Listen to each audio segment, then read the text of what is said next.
2004년 우리나라의 쓰나미, 즉 지진해일의 위험성을 각인시킨 사례가 있었습니다. 인도네시아 수마트라 섬에서 발생한 규모 9.1의 지진으로 인해 지진해일이 발생하여 15분 만에 시속 700km, 24m의 파도가 내륙 1km까지 피해를 입혔으며 일부 지역은 8km까지 피해를 입었습니다. 2011년에는 일본 지진 관측 역사상 가장 큰 규모 9.1의 동일본 대지진이 발생하여 초거대 지진해일로 인해 수많은 재산 피해와 인명 피해를 입게 되었고 전 세계적으로도 큰 타격을 주었습니다. 지진해일이란 무엇일까요? 해저에서 지진이 발생하면 그 에너지가 바다에 전달되어 긴 주기의 거대한 파도 형태로 내륙으로 전파되는데 이를 지진해일 혹은 쓰나미라 합니다. 지진해일은 대부분 해저 지진에서 발생하며 그 밖에도 산사태, 화산 분화에 의해서 발생합니다. 그리고 아주 드물게는 운석의 충돌에 의해서 발생하기도 합니다. 이렇게 발생한 지진해일은 빠른 속도로 전파됩니다. 수심이 깊을수록 전파 속도가 빠르며 수심이 얕아질수록 전파 속도는 느려집니다. 또한 연안에 가까워질수록 지진해일의 파고가 증폭되어 범람할 수 있기 때문에 더 위험합니다.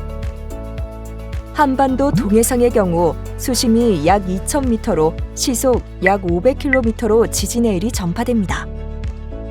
지진해일은 대서양, 인도양, 지중해, 흑해 등 여러 곳에서 발생하지만 대부분 태평양에서 발생합니다. 우리나라는 지진해일로부터 안전할까요?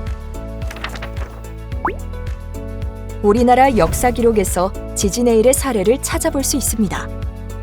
1643년 7월 울산 앞바다에 지진이 발생했는데 추정 규모 6.5에서 7.4, 추정 진도 8에서 9의 지진으로 지진해일 피해가 발생했다는 것을 확인할 수 있습니다. 그리고 1900년대 이후에도 일본에서 발생한 지진으로 인한 총 4차례의 지진해일이 동해에서 발생해 한반도에 영향을 주었습니다.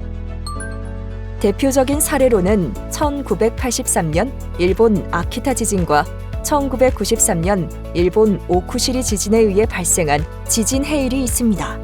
해당 지진해일로 동해안의 속초, 포항, 임원 등의 인명과 재산 피해가 있었습니다.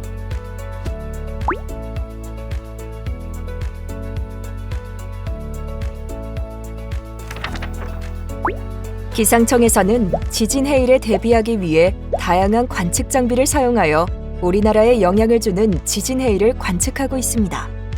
해일 파고계, 연안방제 관측 시스템, 해상감시 CCTV, 국립해양조사원의 조위 자료 등을 공유하여 실시간 감시에 활용하고 있습니다.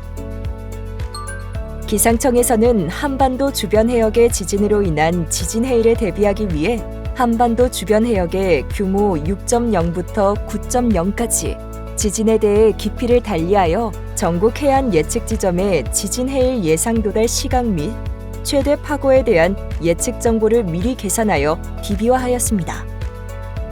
사전에 계산된 지진해일 시나리오 DB를 바탕으로 대규모 해역 지진 발생 시 시나리오와 가장 유사한 지진으로부터 예상되는 전국 해안 예측 지점의 지진해일 예상 도달 시각 및 최대 높이를 즉시 통보합니다.